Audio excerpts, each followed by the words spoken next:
5 to testify. Frank was at home at our Negro says he aided Atlanta Georgian, Monday, June 2, 1913. Defense to cite discrepancies in time to disprove Conley's affidavit. Sheriff denies friends of Superintendent approach sweeper in cell. After a 2-hour grilling by Solicitor Hugh M. Dorsey Minola McKnight, a Negro woman about 21 years old was taken to police headquarters and is held under suspicion in connection with the murder of Mary Phagan. She is believed to have made sensational disclosures to the solicitor. At the police station, she was in hysteria, shouting, "I am going to hang, but I didn't do it."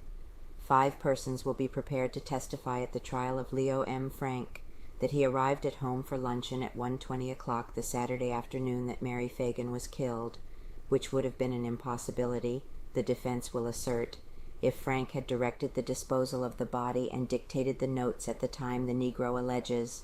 Testimony before the coroner's jury by Frank and others indicated strongly that he was at home by 1:20 the afternoon of the crime. Conley in his affidavits declared that he went into Frank's office at 4 minutes before 1 o'clock. He said that after a conversation of a few minutes, Frank heard voices and shoved Conley into a closet. Miss Corinthia Hall and Mrs. Emma Clark entered. Conley was kept a prisoner in the closet, he said, for 8 or 10 minutes. It was after this, he said, that Frank asked him if he could write. Conley swore in his affidavit that he answered in the affirmative, and that he was directed to write several notes, most of which began, "Dear Mother, a long, tall black Negro did this by himself." After this followed the giving of $2.50 to the Negro, according to his story, as well as the giving of the $200, which later was taken back by Frank. All of the incidents that the Negro has detailed in the minds of many interested in the case would have kept Frank at the factory considerably after the time that 5 witnesses will swear he arrived home, wife and her parents to aid. These witnesses are Mr. and Mrs. Emile Selig, Mrs. Frank, the cook in the Selig household, and an acquaintance of Frank who is said to have seen him riding home in the streetcar. Adding doubt to the Negro's affidavit is the testimony of Miss Corinthia Hall before the coroner's jury. Miss Hall testified that she left the building about 11:45 Saturday forenoon. Conley described her as coming to Frank's office more than an hour later. Sheriff Mangum made indignant and emphatic denial Monday of the reports that Conley had been approached, threatened, or intimidated while he was in a cell at the Tower. Conley, he said, was not threatened in any way. He was not approached by friends of Leo Frank, and no one was permitted to see Conley whom the Negro did not wish to see. There is not a bit of truth in the statements that have been made to the effect that Frank's friends were allowed to get to Conley and make attempts to frighten him into a confession, said the sheriff. It was reported that a group of Frank's friends with a bottle of liquor went to Conley's cell. This is absolutely a fabrication. Treats all prisoners alike. Frank is no more to me than Conley, so far as the law is concerned. The law tells me to protect all my prisoners without fear or favor. This I have done, and this I shall continue to do. Conley was treated exactly as Frank has been, or as anyone else awaiting trial or the action of the grand jury. If anyone came to see him, he was asked first if he wished to see that person or persons. If he said he did not, his wishes were regarded to the letter.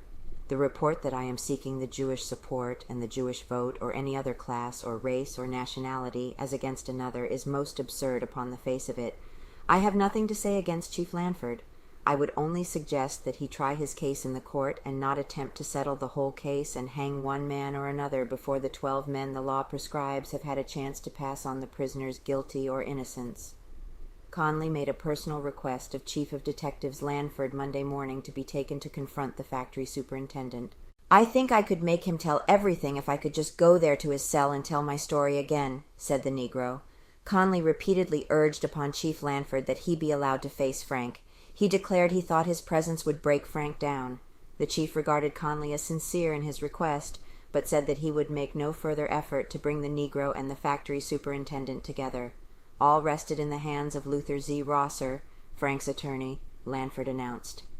"I have made several attempts to take Conley to Frank's cell since the Negro began making his disclosures," explained Chief Lanford. "All efforts have been unavailing. Frank steadfastly has refused to talk with the detectives or with anyone whom the detectives may bring to see him. Attorney Rosser may arrange for a meeting of this sort, but the detective department has given it up. Conley not to be indicted now. If Rosser is confident that Frank is innocent, he may think it will help his client's case to give him a chance to see the Negro and deny his tale. Chief Lanford said that there would be no bar to Conley's testimony at the trial of Frank. Conley, he said, would not be indicted as an accessory after the fact at the present time, but more likely would be indicted after Frank's fate was determined in one way or another. In the meantime, he will be held as a material witness like Newt Lee, the Negro night watchman at the factory. Prisoner can shield himself. Sheriff Mangum, in replying to Lanford's attack of his attitude in preventing detectives from confronting Frank with his accuser, declared Monday morning the power to do this is not discretionary. If Lanford knew anything about the law, said the sheriff, he would know that the law allows the prisoner in the county jail to say whom he will see and whom he will not see. If Frank does not want to see the Negro, he doesn't have to. If a prisoner asks a jailer to keep everyone out except his friends, his request is granted. That was the case when Mrs. Applebaum was in jail, and all others as well. I don't see why Lanford doesn't try the Phagan case in court. He says he has the evidence to convict Frank. Why doesn't he take it into court instead of trying to bring the matter into the jail? Added from the afternoon edition of the Georgian Editor.